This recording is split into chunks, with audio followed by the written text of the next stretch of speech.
नमस्कार दोस्तों, कैसे हैं आप लोग। तो फिर से एक बार जीएस विजन विंग्स क्लासेस में आपका स्वागत है।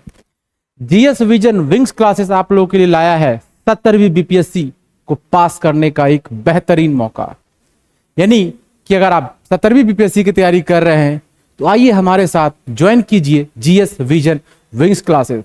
जीएस विजन विंग क्लासेस अब आपको बेहतर रणनीति के साथ, बेहतर तरीके के साथ और अनुभवी फैकल्टीज के साथ आपको पढ़ाने के नए तरीके जो आपको एग्जाम में सबसे ज्यादा काम आएंगे, वो सब रणनीति हम आपको यहां पे बताएंगे। तो ज्वाइन कीजिए GS vision wings classes.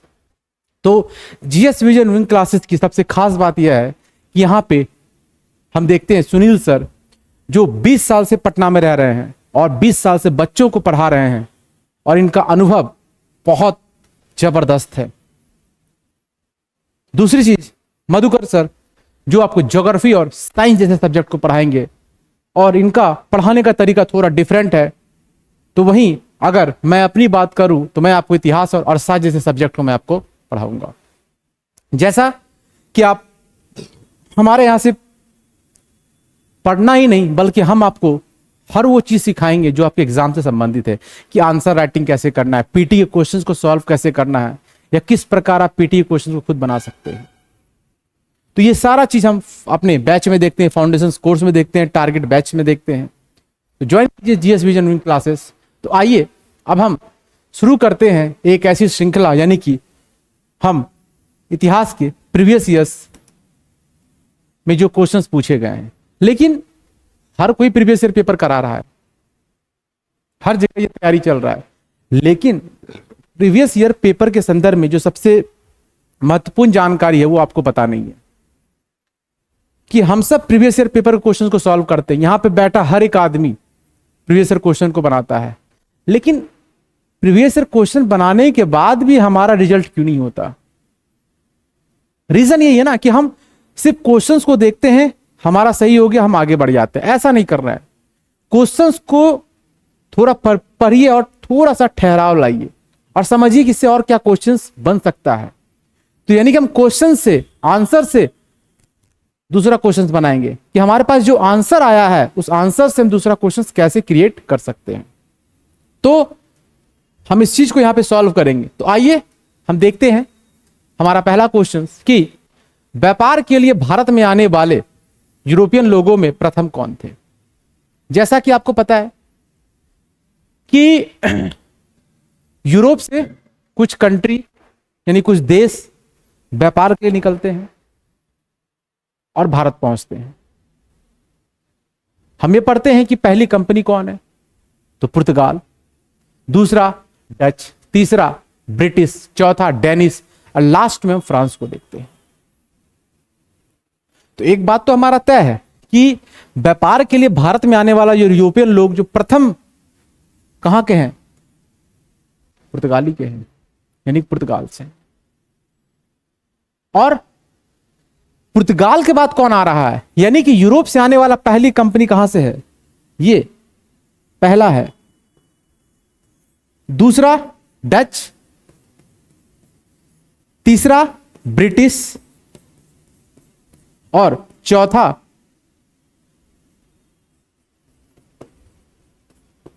Danish और पांचवा हमारा है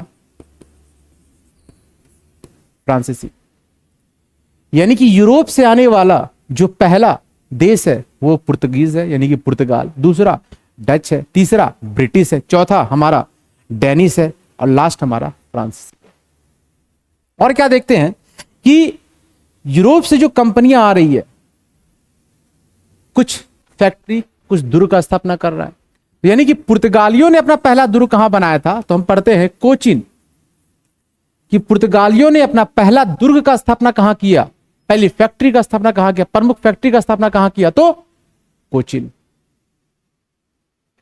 डच ने कहां किया, डच ने मसूलीपट्टनम, डच ने कहां किया, मसूलीपट्टनम। तीसरा ब्रिटिश सूरत, डेनिश ट्रैंकोबार, ट्रैंकोवार तमिलनाडु, और फ्रांसीसी सूरत। तो आपने देखा ना, एक क्वेश्चन पूछ रहा है ये व्यापार के लिए भारत में आने वाले यूरोपियन लोगों में प्रथम कहां से आ रहे हैं लोग, तो पुर्तगाली से आ रहे हैं। ठीक है, तो कंपनी का क्रम क्या होगा? पहला पुर्तगाली, दूसरा डच, तीसरा ब्रिटिश, चौथा डेनिश, पांचवा फ्रांसीसी। आने का क्रम है कंपनी का। याद करने का तरीका P D B D F, पुर्तगाल, डच, ब्रिटिश, डेनिश और फ्रांस। हो गया सॉल्व। दूसरा क्वेश्चन कि पुर्तगालियों ने भारत में निम्नलिखित में से किस स्थान पर प्रथम दुर्ग का निर्माण किया था? कोचिन। कि पुर्तगालियों ने अपना प्रथम दुर्ग कहां पे बनाया था? कोचिन। दूसरा कन्नूर।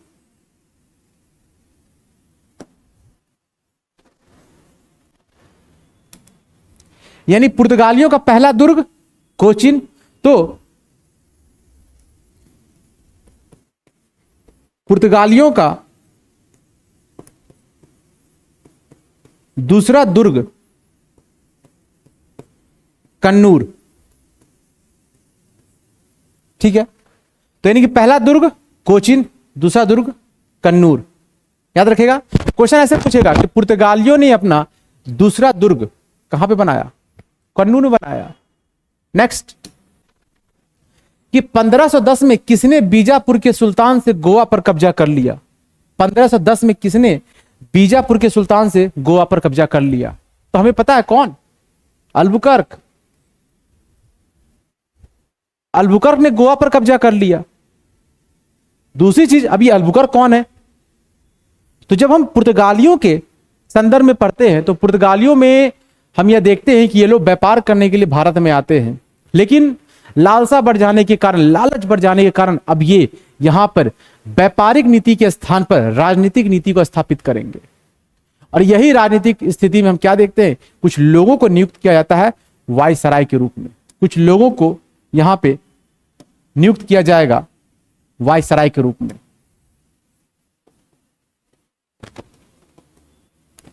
तो अगर हम पहला वायसराय की बात करें कि पुर्तगालियों का प्रथम वायसराय कौन था, तो अल्मीडा। पुर्तगालियों का जो प्रथम वायसराय कौन था? तो अल्मीडा। दूसरा अल्बुकर्क। अल्मीडा के बाद कौन बना वायसराय? अल्बुकर्क बना।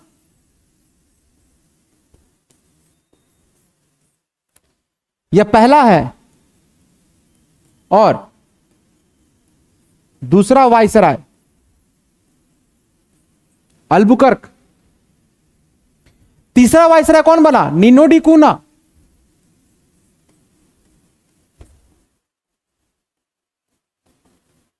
तीसरा वायसराय निनो डी कूना। तो हमने एक क्वेश्चन को देखा अल्बुकर्क कि बीजापुर के सुल्तान आदिल शाह से गोवा छीन ले रहा है, ये अपने कब्जे में कर लिया। तो ये तो दूसरे नंबर का वायसराय है ये। तो प्रथम वायसराय भी तो होगा ना। तो पुर्तगालियों का प्रथम वायसराय कौन था जिसे भारत में लाया गया? तो वो कौन है? अल्मीडा। ब्लू वाटर पॉलिसी पढ़ते हैं कि ब्लू वाटर पॉलिसी को लाने वाला कौन व्यक्ति? अल्मीडा। भारत का प्रथम वायसराय कौन है पुर्तगालियों का? अल्मीडा। दूसरा अल्बुकर्क। ये वही अल्बुकर्क जिसे भारत में पुर्तगालियों की वास्तविक शक्ति का संस्थापक कहा जाता है, वास्तविक शक्ति का संस्थापक। एंड थर्ड में देखते हैं निनो डी कूना। तो देख रहे हैं एक क्वेश्चन से कितना क्वेश्चन आपका बन सकता है, तो इस पैटर्न को समझिए। नेक्स्ट कि भारत में पुर्तगाली शक्ति का वास्तविक संस्थापक, सीधी सी बात है, कौन है? अल्बुकर्क। वास्तविक शक्ति का मतलब देखिए क्या होता है। वास्तविक शक्ति का मतलब होता है कि यहां पर जब आप व्यापार करने के लिए आए तो आपने क्या किया? अपनी रणनीतियों के द्वारा यहां पर छोटी छोटी जगहों पर आपने क्या किया? फैक्ट्री को स्थापित किया, अपना सेंटर बनाया, और धीरे धीरे धीरे धीरे आसपास के क्षेत्रों पर आपने क्या किया? अपनी हुकूमत को स्थापित किया। तो वास्तविक संस्थापक कहा जा रहा है। तो कौन है? अल्बुकर्क। तो भारत में पुर्तगाली शक्ति का वास्तविक संस्थापक अल्बुकर्क, यही वह है दूसरा वायसराय।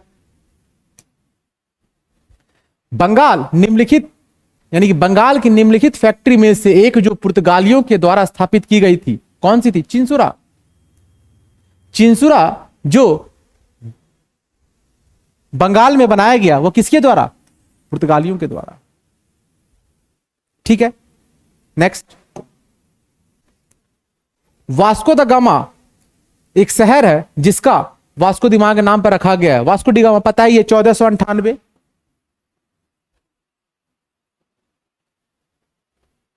अब्दुल मजीद गुजरात के व्यापारी है जिनके साथ ये भारत पहुंचते हैं कैप होते हुए, और यहीं पर इनका स्वागत कौन करता है? जमोरिन।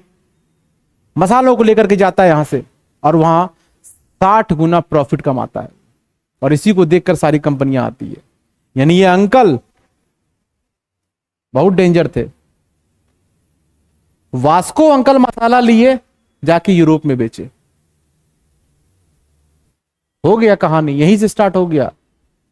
क्योंकि आप मसाला लेकर के बेच रहे हैं तो आसपास के क्षेत्रों में तो पता चलेगा ही कि भाई तुम मसाला ला कहां से रहे हो। तो ये लोग यहां पे आने का कोशिश करेंगे, और देखते हैं 5 कंपनियां यहां पे लगातार आ रही है।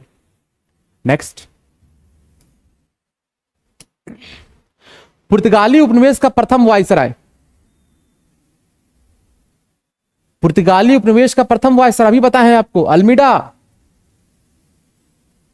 ये अल्मीडा कौन है? जिसने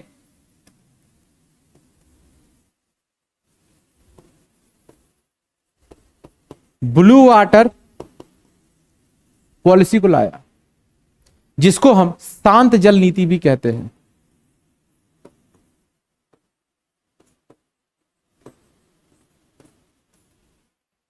जिसको क्या कहते हैं हम? शांत जल नीति। ठीक है, तो प्रथम वायसराय अल्मीडा नीति, ब्लू वाटर पॉलिसी या फिर शांत जल नीति। दूसरा हमें पता है कौन? अल्बुकर्क। और तीसरा निन्नो डी कुन्हा। तीसरा वायसराय निन्नो डी कुन्हा। बंगाल की खाड़ी में समुद्री डकैती हेतु हुगली का उपयोग कौन करता? सीधी सी बात है, पुर्तगाली। इसने हुगली को अपना लूटपाट का केंद्र बनाया। और क्या किया इसने कार्टेज प्रणाली को लाया था। कार्टेज जो एक प्रकार का व्यापारिक समुद्री लाइसेंस होता था कि भैया जिनके पास कार्टेज प्रणाली है लेके आइए, दिखाइए, व्यापार कीजिए, जाइए। अगर आपके पास कार्टेज नहीं है तब तो फंस गए हैं बाबू, आपके जहाज को या लूट लेंगे। गाना है ना, हमें तो लूट लिया मिलके हुस्न वालों ने। बस वही चीज है, हमें तो लूट लिया मिलके कार्टेज वालों ने। कार्टेज व्यवस्था पुर्तगालियों के द्वारा लाया गया हिंद महासागर के क्षेत्र में। जिनके पास ये परमिट है, ये लाइसेंस है, वही व्यापार कर पाएगा।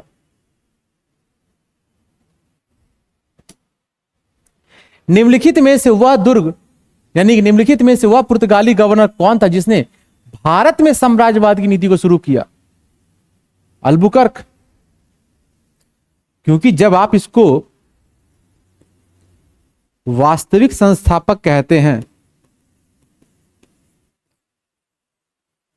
तो ये वही अल्बुकर्क है जिसने साम्राज्यवाद की नीति को आगे बढ़ाया भारत में। नेक्स्ट, निम्नलिखित में से किसने अंग्रेज को भारत आने के लिए प्रभावित किया? सोचिए, भारत आने के लिए प्रभावित किया, यही है पुर्तगाली। हुआ क्या कि जब वास्को डी गामा यहां से मसाला लेकर गया यूरोप, तो 60 गुना दामों पर यह बेचा। और बेचने के बाद क्या होता है कि वहां के होटल में मसालों का यूज किया जा रहा है, रेस्टोरेंट में। तो कुछ लोग बैठ के वहां खा रहे थे खाना, उनको टेस्ट आया कि अरे भाई, हम पहले भी यहां पे आके खाते थे खाना, आज भी खा रहे हैं, टेस्ट इतना डिफरेंट क्यों है? तो वो व्यक्ति गया, होटल के मालिक से पूछा कि आज का खाना का स्वाद डिफरेंट है, अलग है, ऐसा क्यों?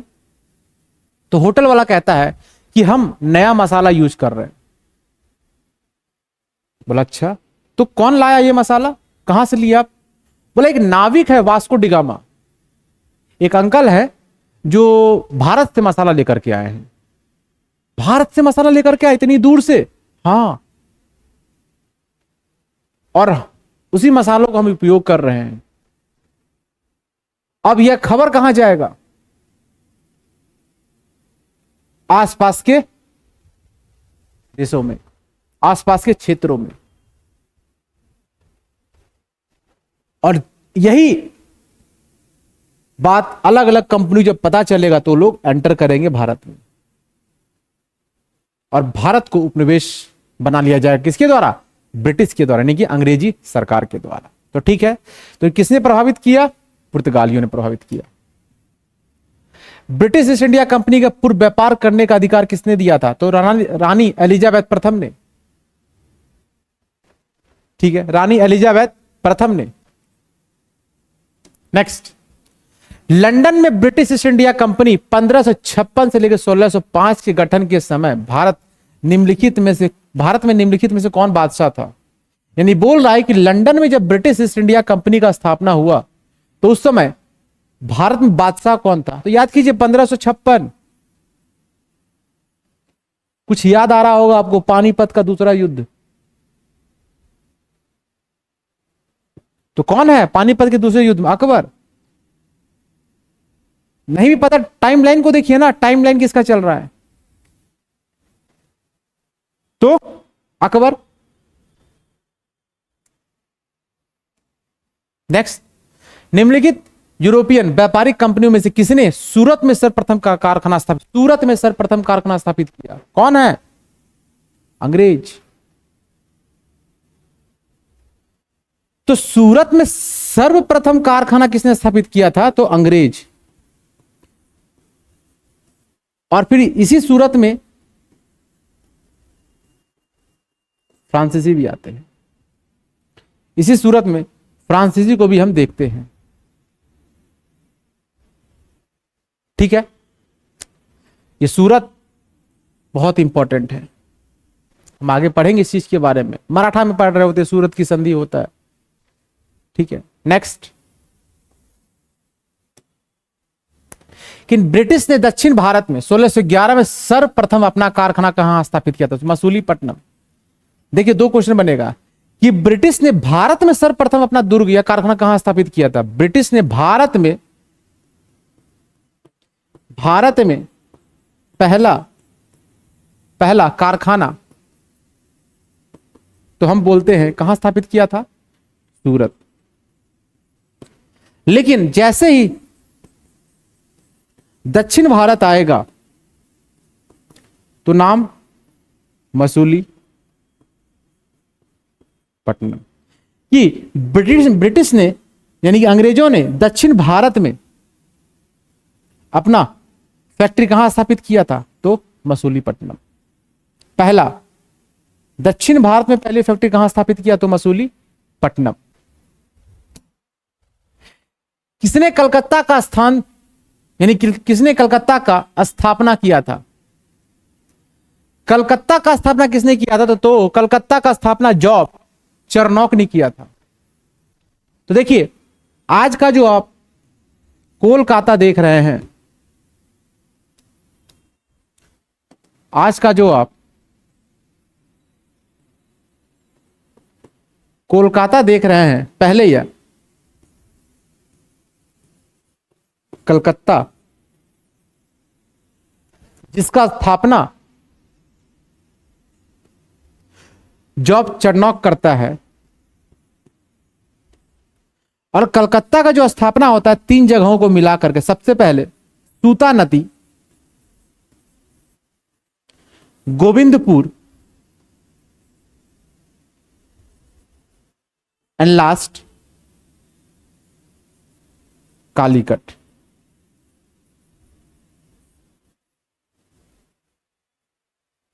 तो कोलकाता का स्थापना किन क्षेत्रों को मिलाकर होता है? तो सूतानदी, गोविंदपुर और कालीकट। ठीक है। किसने किया स्थापना? जॉब चरनॉक ने किया। तो कलकत्ता का स्थापना किसने किया था? जॉब चरनॉक ने किया था। किन तीन जगहों को मिलाकर के? सूतानदी, गोविंदपुर और कालीकट। निम्नलिखित में से कौन सा ईस्ट इंडिया कंपनी का प्रारंभिक नारा था? निम्नलिखित में से कौन सा ईस्ट इंडिया का कंपनी का जो प्रारंभिक नारा था? तो भूभाग नहीं, हमें क्या चाहिए? व्यापार।